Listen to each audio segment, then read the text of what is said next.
counselor and the client. Okay. Okay, first, I am a student at Argosy University, and I am not a licensed professional counselor.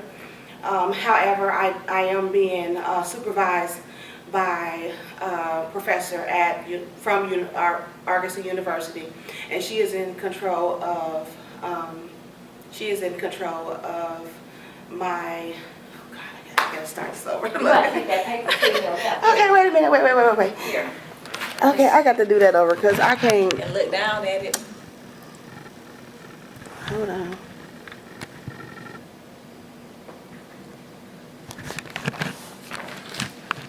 I ain't about to be looking.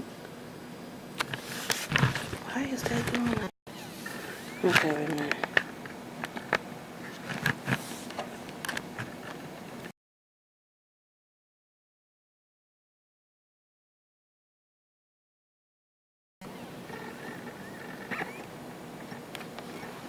Is it recording? Hello, how are you? Hi. I'm well. My name is Felicia Wilcoxon, and I am going to be your counselor today. Before we get started, there are some things that I do need to discuss with you. Okay, first, I am a student at the Argosy University, and I'm not a licensed professional counselor. However, I am working on getting certified. I do have a professor that is over me, and she is in charge. She is in charge of all of my information that I'm going to need in order to get my certifications. There are some other things that I do need to discuss as far as confidentiality.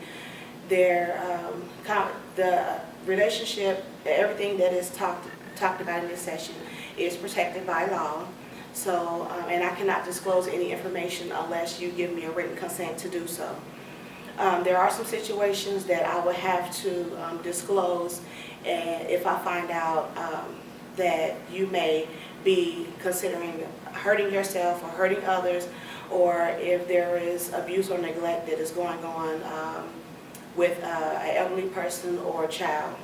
Now, there are some benefits and some drawbacks to being in counseling. And some of the benefits is that you can gain new insight, and you can gain new insight to your problems, and also come up with new strategies to solve your situations. And then the downside is that you may experience some uncomfortable feelings when you're discussing some of the more private things that you have experienced in your life. Okay? Do you have any questions about that? No. Okay. Now, can you tell me what has made you decide to come to counseling? Well, I'm 38 years old. I'm trying to get myself together. I have 4 kids. I got my first child when I was in high school at the age of 16. Okay. I had my second child when I was 18. My third child when I was 20. And then by the time I was 22, I had my fourth. I did graduate from high school, and I just pretty much been living off the system. And I just to the point where I want more. I don't want to be that girl in the project. I don't want to be that person that people. I don't want to be statistics stuff, but I don't know how to really go about making that change. Okay. So you said you want more. Yes. Can you tell me a little bit about that? I want more for my children. I want more for myself. I want more. Right now, I don't have a job. I don't have any education. Okay. So I want more. I want to be able to have my own check and not food stamps or a government check. I don't want a check on the first and fifth.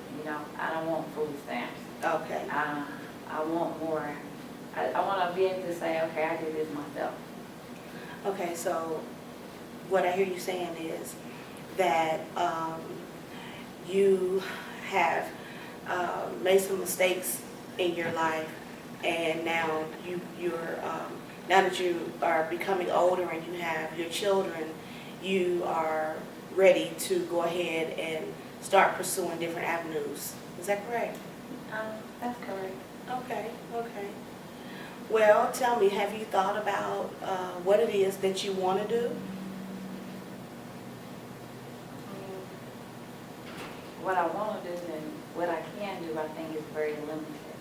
I mean, I'm 38, so I'm kind of running out of time, and I don't have time. You know, my time is not mine anymore; it's my kids. So Okay. if I want to try to do what I want to do, then I'm neglecting my children. Well, what is it that you want to do? I would like to go back to school Okay. and get a degree, Okay. and work while I'm in school. I want to get out for the government assistance. Okay, you say you want to get off of government assistance and you want to go back to school.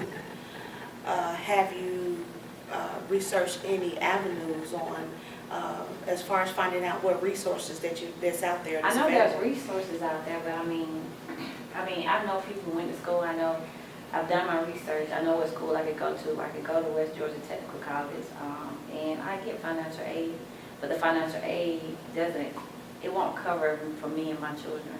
I will have to get a job, and doing those two things, I will be neglecting my children because I'll be in school and working, and I just really don't have the support for somebody to take care of my kids, and I don't have the money to put them in daycare.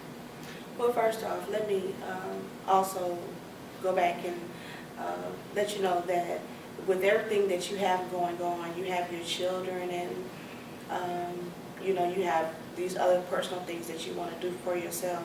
I believe that it takes a very strong person to be able to first, be taken care of 4 children, by yourself, and then also, trying to make a decision to decide that you want to do better.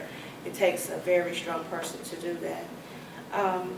So what options do you have as far as, do you have a family support system? That's the thing, not really. Like I said, it'll be neglect. It'll be like, why? You messed up, so you can't do this, So what comes first is your kid. That's always told me. My life, it doesn't exist anymore, it's about my kids.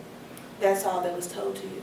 Yes, but I feel like that my life should exist, to better for my kids. And I see that and I know that can happen, but I know I can't do it by myself. Their fathers are not in the picture at all. I don't have multiple daddies. I have one, and he's incarcerated, and he probably won't ever get out of prison. He murdered somebody, so he got life for 25, and life is 25 years plus another 25. That's 50 years. So I don't have any support from his family. My family, no, because like I said, it's about the kids. If I go to my family and say I want to go back to school, I can't make that correlation saying I want to go back to school that it's going to better help the kids. Okay. They're not going to see that correlation. So no, I don't have that help. Okay. Sounds like you're going through a lot right now, trying to make decisions. Yeah, I don't feel like I'm just necessarily going through life. Pretty much cookie cutter, open ended. My happiness went out the door when I had my kids. I had to work. I have to take care of them. I have to do what I have to for them. They come first. So that's on the back burner, and I know that. But at the same time, I have to be happy for them, in order for them to be happy.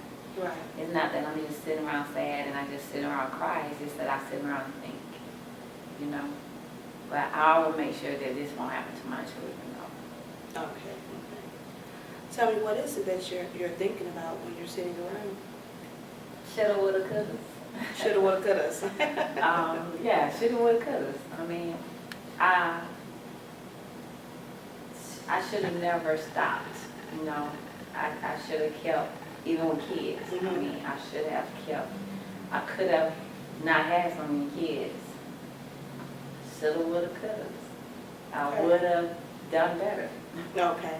Or I could have done better. I could have done better. Life has progressions, and I'm not progressing. I'm still in the same boat and staying still. And I see my kids progressing, and that's great. But I feel like, am I supposed to just sit here and and dwell in what I've made for myself. Okay, so for this one in particular session, if we can just focus on one thing that I could help you with today, what would that be?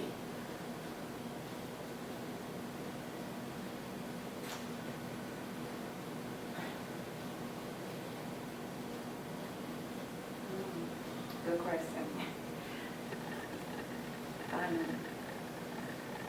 Because everything just lies on me. I'm not finding happiness. Finding happiness.